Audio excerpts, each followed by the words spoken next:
Hello दोस्तों, मैं दीपक मिश्रा अपने चैनल वो भयानक यादें में आपका स्वागत करता हूं। दोस्तों, आपका बहुत बहुत धन्यवाद जो आपने मेरी कहानियां सुनी। और दोस्तों, अगर आपको कहानियां अच्छी लगें तो लाइक, कमेंट और सब्सक्राइब अवश्य करें। आपकी प्रेरणा ही मुझे आगे बढ़ने के लिए प्रेरित करेगी। इसके लिए दोस्तों, कहानी को ज़्यादा से ज़्यादा शेयर करें। और दोस्तों, एक बात मैं फिर कहना चाहता हूँ, हमारी जो कहानियाँ हैं केवल मनोरंजन के लिए हैं। इसका सत्य घटनाओं से मेल होना कोई ज़रूरी नहीं है। इसलिए आप इन कहानियों को सिर्फ मनोरंजन के तौर पर ही सुनें। आगे बढ़ते हैं पिछली कहानी का आखिरी भाग। तो दोस्तों, जैसा कि मैंने पहले बताया था कि मैं जंगल में भागता रहा और एक जगह गिरकर बेहोश हो गया, क्योंकि मैंने देखा था उस जगह पर एक सफ़ेद धुआं, और उस सफ़ेद धुएं में से निकलती हुई आकृति ने मुझसे कहा था, बाबू, कुछ खाने को मिलेगा। तभी मैं बेहोश होकर गिर गया, और जब मेरी आँख खुली तो सुबह कुछ गांव वालों ने मेरे मुंह पर पानी डाला और मुझे जगाया। होश में आने के बाद मैं चौंक गया। देखता क्या हूँ कि मेरे चारों तरफ घना जंगल है, और कुछ गांव वाले मुझसे पूछ रहे थे, क्या हुआ बाबू, इस जंगल में क्या कर रहे थे, तुम्हारी हालत कैसे हुई। तरह तरह के सवाल मुझसे कर रहे थे। मैंने बस इतना ही कहा कि मेरा दोस्त कहाँ है, मेरा दोस्त कहाँ है। अच्छा, आप अपने उस दोस्त की बात कर रहे हो, गांव वाले ने कहा। जो हाईवे पे कार खड़ी थी वो तुम्हारी ही है। हाँ हाँ, वो हमारी ही कार है। मेरा दोस्त और उसके पिताजी कहाँ हैं। अरे बाबू, वो तो पुलिस ने उन्हें लेके गए हैं और अस्पताल में भर्ती करा दिया है। यहीं से थोड़ी दूरी पे मेडिकल अस्पताल है, आप वहाँ जाकर पता कर सकते हैं। हाँ हाँ ठीक है, पानी तो पीते जाओ बाबू। मैंने पानी पिया और हाईवे की तरफ गया और अपनी गाड़ी, जो कि चाबी नीचे पड़ी हुई थी, स्टार्ट की और मेडिकल हॉस्पिटल की तरफ बढ़ा। मेडिकल हॉस्पिटल पहुंचकर मैंने पता किया रमेश नाम के व्यक्ति के बारे में और उसके पिताजी के बारे में। बहुत पूछताछ के बाद मुझे पता चला कि वो यहाँ आए ज़रूर थे, मगर उनकी हालत देखते हुए उनके पिताजी को हमने दूसरे वार्ड में शिफ्ट कर दिया। मैं दूसरे वार्ड की तरफ बढ़ा और वहाँ जाकर क्या देखता हूँ कि रमेश अपने पिताजी के पास बैठा हुआ है, और उनके पिताजी को जो भी दवाएं थीं दे दी गई थीं, और उस समय वो बहुत ही अच्छे थे। रमेश देखकर मुझे चौंक गया। यार, तू कहाँ चला गया था हम लोगों को इस हालत में छोड़कर। ना जाने हम पर क्या क्या बीती, तुझे क्या बताऊं, मगर तू गया कहाँ था। अरे क्या बताऊं यार, मेरी क्या हालत हुई मैं ही जानता हूँ, बाद में बताऊंगा। खैर ये बता, अब इनकी हालत कैसी है। अब तक तो बिल्कुल ठीक है, डॉक्टर ने कहा है चिंता की कोई बात नहीं। अब आप निश्चिंत होकर घर जा सकते हैं, इन्हें अस्पताल में रहने दीजिए। तो अपने पिताजी को रमेश ने समझाया कि मैं आता हूँ घर से और आपके लिए कुछ घर से खाना बना कर ही लेकर आऊँगा। पिताजी ने कहा, कोई बात नहीं बेटे, तुम जाओ, मैं ठीक हूँ। यहाँ डॉक्टर और नर्स हैं ना मेरी देख रेख करने के लिए। और हम और रमेश दोनों अपने घर लौट आए। रमेश ने कहा, यार मैं कुछ पिताजी के लिए कुछ चिकन और मटन बाज़ार से लेकर पहुंचता हूं, वो खाएंगे तो उन्हें शरीर में कुछ अच्छा लगेगा। मैंने कहा, ठीक है यार, मैं भी नहा धो के फ्रेश हो जाता हूं और फिर उसके बाद में हम लोग चलेंगे। और मैं अपने घर की तरफ आ गया। मैं अपने घर पर आकर नहाया धोया और कुछ देर आराम करने के लिए बैठ गया। तभी थोड़ी देर के बाद में रमेश का फ़ोन आया। मैंने कहा, हाँ रमेश, निकले?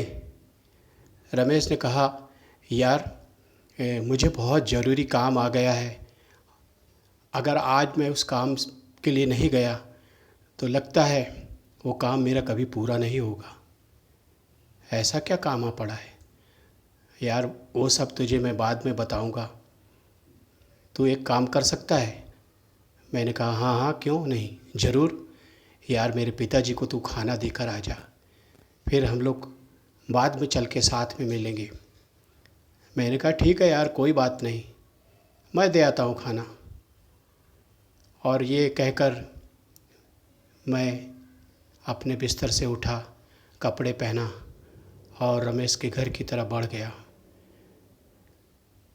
तभी वही काली बिल्ली मेरा फिर रास्ता काट गई। एक वक्त मैं फिर चौंक गया। क्यों आज रह रह के मुझे अपनी माँ की याद आ रही थी कि उन्होंने जो बताया था वो सब सच था। इस बिल्ली की जब जब रास्ता काटने से कोई ना कोई अड़चन आती है, फिर भी क्या करता, मजबूरी थी। मैं रमेश के घर पहुंचा, तब तक रमेश टिफ़िन बना के तैयार कर चुका था और उसने मुझे समझाया कि देख यार, ये चिकन है और इसमें आमलेट है, ये आमलेट मेरे पिताजी को बहुत पसंद है, तू अपने सामने सामने उन्हें खिला देना यार। हाँ हाँ यार, तू, तेरे ही पिताजी नहीं, वो मेरे भी पिताजी हैं, तू चिंता मत कर। हाँ मगर ये तो बता किस काम से जा रहा है? यार मैंने कहा था ना कि वो रजनी। अच्छा अच्छा, रजनी से मिलने जा रहा है, ठीक है यार। अब तेरी लव स्टोरी है, उसमें मैं बीच में क्या पढ़ूं? और फिर तेरे पिताजी मेरे पिताजी भी हैं, दोनों बेटे ही हैं। चल मैं खाना देकर आता हूँ, तू ज़रा अच्छे से रहना। हाँ ठीक है, और जा, तेरा टेंशन भी हल हो जाएगा, वैसे भी तू कल से बहुत परेशान है। थैंक यू यार, थैंक यू। पिताजी को कहना मैं जल्दी मिलने आऊँगा। हाँ हाँ यार, तू जा निश्चिंत होके। और मैं टिफ़िन लेकर हॉस्पिटल की तरफ चल दिया। जब मैं हॉस्पिटल की तरफ जा रहा था उस समय फिर तेज़ बरसात शुरू हो गई। पता नहीं ये सब क्या हो रहा था। अभी तो मौसम खुला हुआ था, अचानक आसमान में काली घटाएं छा गईं। तेज़ बरसात के साथ बिजली चमकने लगी। दिन में ही पूर्णमासी के जैसा अंधेरा छाने लगा। फिर मेरा दिल धड़कने लगा। ये क्या, रमेश भी रास्ते में उतर गया, अब मैं अकेला हूँ। न जाने क्यों उस पुल के पास पहुँचते ही मेरी गाड़ी फिर झटके खाने लगी। मैंने देखा कि पेट्रोल कम है। मैंने रिजर्व में गाड़ी डालते हुए आगे बढ़ाई और किसी तरह पुल को पार करने लगा। तभी अचानक फिर वही भिखारी मेरे सामने आ गया। मैंने ज़ोरों से ब्रेक लगाया और धड़कते दिल से कुछ देर वहीं बैठा रहा। भिखारी मेरे पास आया, कहा, बाबू उस दिन तो खाना नहीं दिया, आज तो देते जाओ। मैंने हिम्मत जुटाते हुए कहा, कौन हो तुम, कौन हो, और मैंने तुम्हारा क्या बिगाड़ा, मेरे पीछे क्यों पड़े हो? बाबू मुझे कुछ खाना मिलेगा। मैंने कहा, कोई खाना मेरे पास नहीं है, जाओ तुम जो भी हो, मैं नहीं डरता तुमसे। और मैंने उसे धुतकारते हुए वहाँ से झड़क दिया और गाड़ी आगे बढ़ाई। न जाने क्यों भिखारी हंसता रहा। खाना देने जा रहे हो बाबू?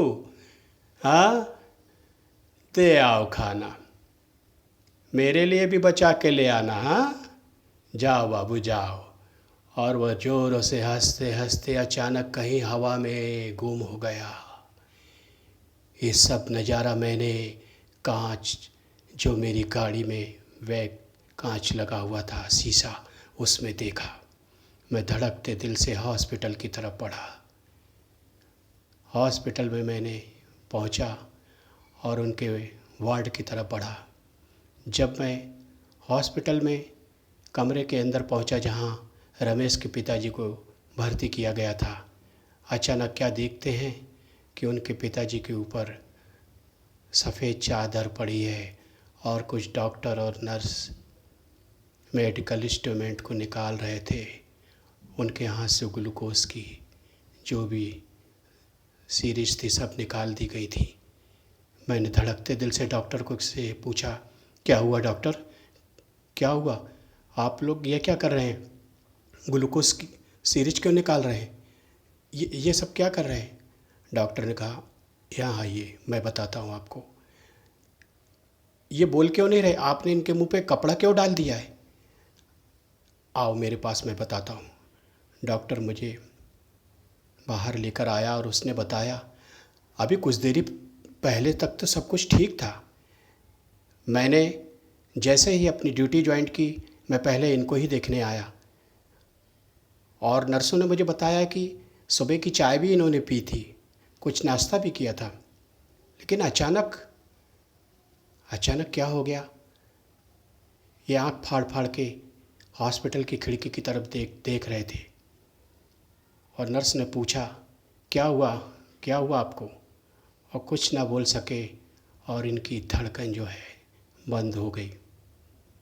मुझे समझ में नहीं आता, मैंने बहुत कोशिश की पर इन्हें बचा नहीं सका।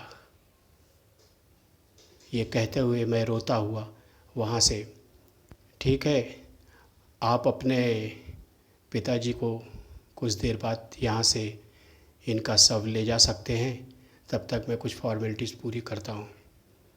मैं चीखता और रोता हुआ गाड़ी में वापस आया कि रमेश को कैसे खबर दूंगा, ये सब क्या हो गया?